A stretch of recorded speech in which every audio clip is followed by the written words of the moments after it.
سبحان الذي أسرى بعبده ليلا من المسجد الحرام إلى المسجد الأقصى الذي باركنا حوله لنريه من آياتنا إنه هو السميع البصير.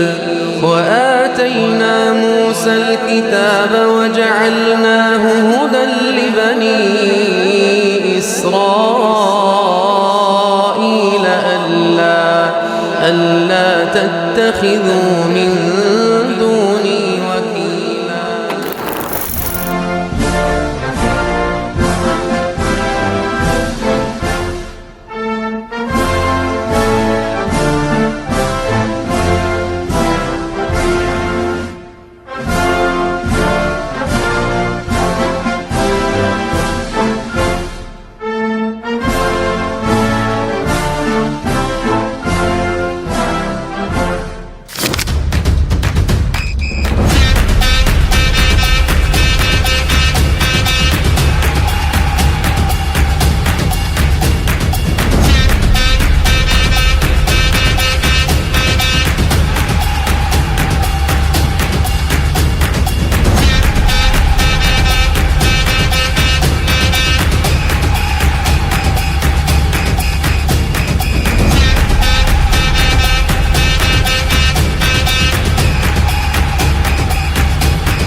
السلام عليكم، اهلا بحضراتكم في برنامج دكتور ماس، اقوى برنامج حساب ذهني في الوطن العربي. والحمد لله ابطالنا قد التحدي، وان شاء الله يعني نتمنى ان هم يحققوا مراكز عاليه ان شاء الله باذن الله. ان شاء الله يعني في انتظارهم الكؤوس وفي انتظارهم ان شاء الله هدايا قيمه، وربنا يوفقهم يا رب ان شاء الله.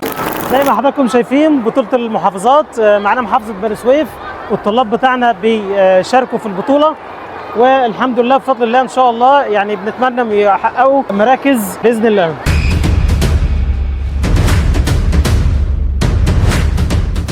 المدرب محمد حاتم محافظة بني سويف، والمركز الأول نورهان محمد صلاح، جاسمين عبد العزيز، حسام إسلام صلاح، عمار أحمد محمد، فرح حمدي قاسم، حلا محمود.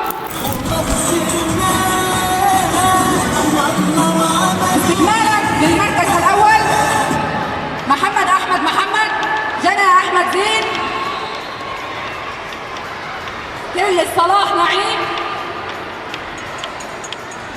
سما أسامة، مفلي صلاح، محمد هشام، عائشة عبد العزيز، جودي مصطفى، مريم هاني ربيع، مالك أحمد، مروان تمام، محمد محمود علي.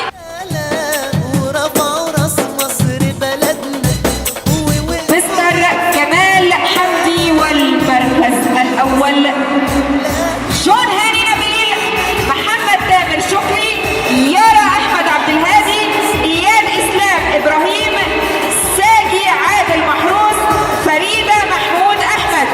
وفي المركز الثاني سمير محمد سمير، ديما هاني عبد المجيد، عمر معتز طلال، عامر حاتم عامر، ريم محمد حسني.